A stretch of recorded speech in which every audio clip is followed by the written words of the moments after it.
pemerintah sendiri, pemilu ini akan jalan, ya, akan jalan. Kita akan melawan habis-habisan keputusan itu, karena putusan itu salah kamar. Ibarat misalnya Pak Robikin mau kawin, jadi sudah memperkuat akta perkawinan di pengadilan, itu kan harusnya ke pengadilan agama, tapi masuknya ke pengadilan militer. Kan tidak cocok. Sama ini urusan hukum administrasi kok masuk ke hukum perdata. Ada main mungkin di belakangnya, iyalah pasti ada main, pasti. Oleh sebab itu saya katakan tadi, ini bukan soal independensi hakim. Kalau hakim itu tidak bisa diganggu gugat. Tapi kalau di kedokteran tuh independensinya itu misalnya pada kode etik diatur ini kalau melanggar etik ya. Tapi kalau ilmunya salah, itu ada dewan sendiri, dewan disiplin dokter. Kalau ini dewan kode etik, ini dewan disiplin yang terangkut ilmu. Nah ini kan ilmunya salah ini. Oh, sudah jelas kalau pemilu itu pengadilannya di sana kok, dia yang mutus.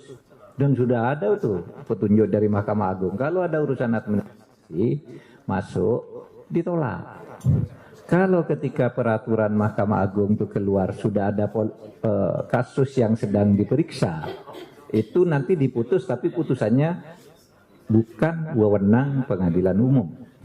Sudah ada tuh Perma nomor 2 tahun 2019. Sehingga ya kita terus saja, dan saya katakan kalau pemerintah sih akan terus jalan dengan persiapan ini, dan bahkan kemudian kalau mau ini, karena ini salah kamar, ya diabaikan aja. Kalau sudah naik banding kalah lagi, diabaikan aja. Karena ibarat begini, saya mau mutus nih, Pak Mahfud harus mengembalikan tanah kepada Pak Den Sufihara dengan alamat Jalan Jati nomor 326, sertifikat nomor sekian. Ternyata tanah dengan sertifikat nomor itu bukan ada di Jalan Jati, tapi ada di Jalan Pisang, jauh. Nah itu kan bisa dieksekusi. Sama dengan itu. Ini salah dong alamatnya. Sudah diadili di PT UN kok masuk ke sini gitu. Nah ini pernek-pernek pemilu yang akan mewarnai perjalanan kepemiluan kita ke masa depan dalam waktu dekat ini. Mungkin malam ini masih ribut, besok masih ribut dan seterusnya.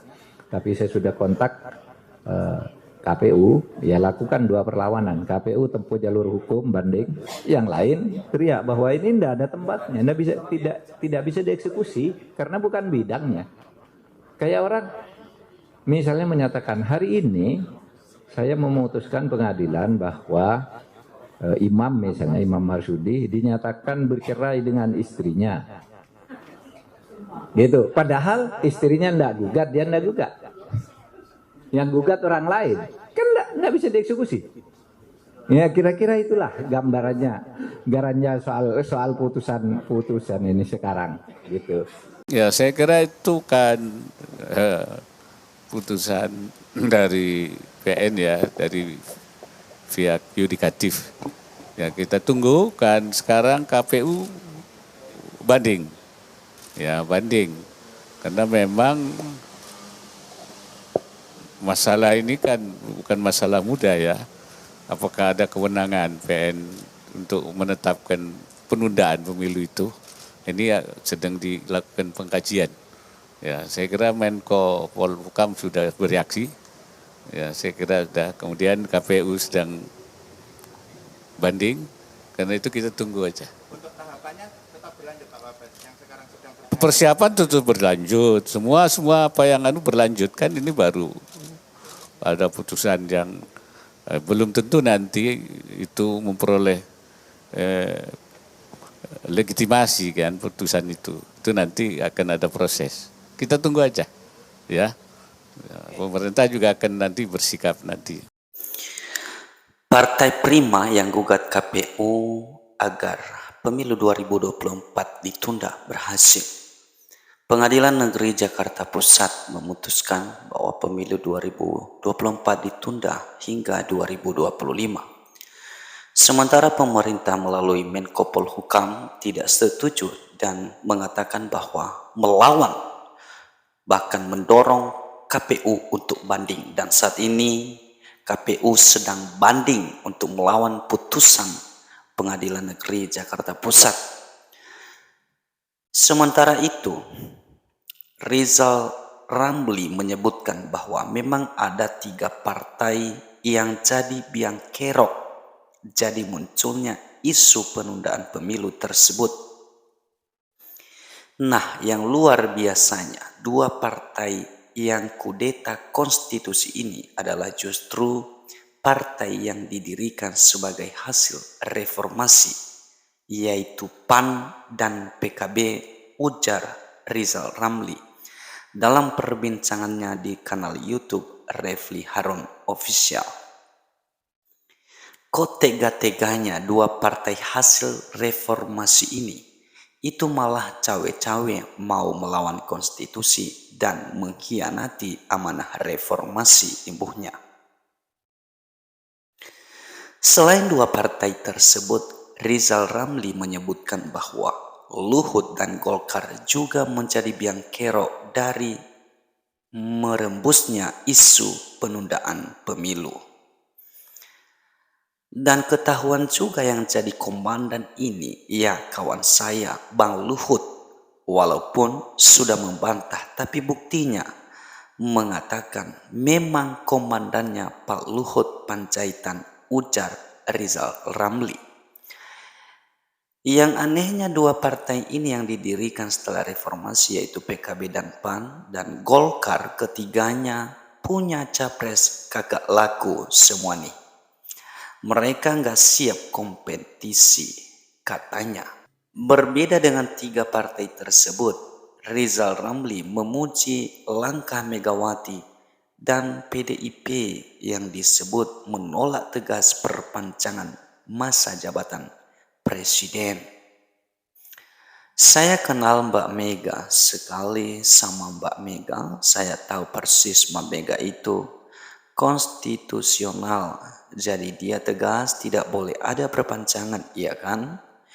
Baik 5 tahun maupun 3 tahun, ungkap Rizal Ramli. Nah, teman-teman sekalian dimanapun berada, ini adalah dikutip dari suara.com. Apa yang disampaikan oleh Rizal Ramli ini merupakan opini kalau menurut saya. Kenapa? Karena kita belum tahu pasti apakah PKB, PAN, dan juga Golkar yang diinisiasi oleh Bang Luhut menurut Rizal Ramli ini masih belum bisa dipastikan.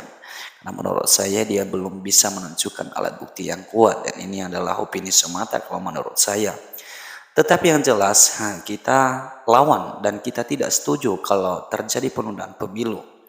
Karena isu ini adalah untuk kemudian terjadi rasa kebencian kepada presiden, seolah-olah pemerintah berupaya untuk melakukan perpanjangan masa jabatan Presiden Republik Indonesia Bapak Joko Widodo.